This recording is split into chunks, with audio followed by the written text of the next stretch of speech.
एक मिनट में हम दोनों को बेइज्जत करके रखती है। मुझे तो आग ही लग गई। ये याद तो हर वक्त मेरे दिल में भड़कती रहती है। ना मौका ना लिहाज, वो तो जैसे मौके की तलाश में ही था। तुम्हें पता है अम्मा, और जब ये मौका सऊद को मिला था, उसने सबके सामने मुझे बेइज्जत किया।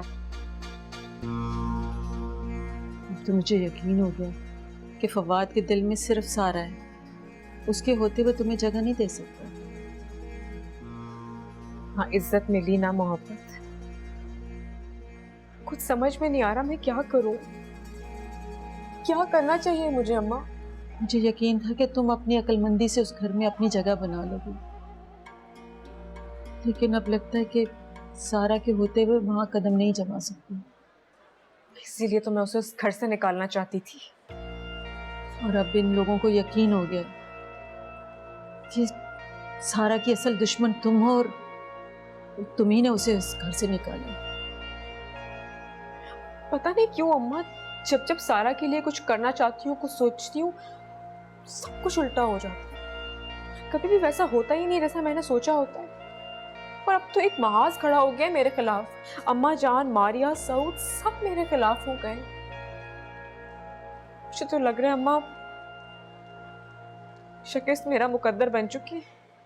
जब चारों तरफ से दुश्मन घेरे में ले ले तो मुकाबला नहीं करना चाहिए। मतलब? तुम्हारे पास एक ही रास्ता है कि तुम सारा से पहले जैसी दोस्ती कर लो, उसके दिल में अपनी जगह बना लो, ताकि सबको यकीन हो जाए कि तुम और सारा बहुत अच्छे दोस्त हो। उससे अपने किए की माफी मांग लो।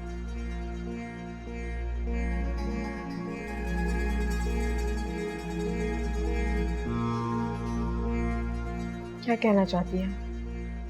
तुम उससे ऐसी माफी मांगो कि सबको यकीन आ जाए कि तुम उसकी हमदर्द और सगी हो, और सब ये समझने लगे कि तुमने कभी उसके बारे में गलत सोचा ही नहीं।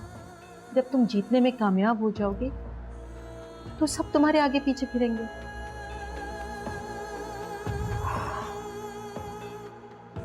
मैंने बहुत बार कोशिश की है अम्मा उससे दोस्ती करने की, लेकिन जब जब फवाद को और सारा को एक साथ देखती हूँ तो बहुत जेलस फील करती हूँ। तो गुस्सा कंट्रोल ही नहीं हो पाता और कहीं ना कहीं कुछ भी कह देती हूँ किसी को। तुम उस घर के वारिस की माँ हो, तुम्हारे कदम अब भी उस घर में मजबूत हैं। तो सारा और तुम जब दोस्त बन जाओगे तो तुम सोचो तुम्हारे कदम और कितने मजबूत हो जाएंगे।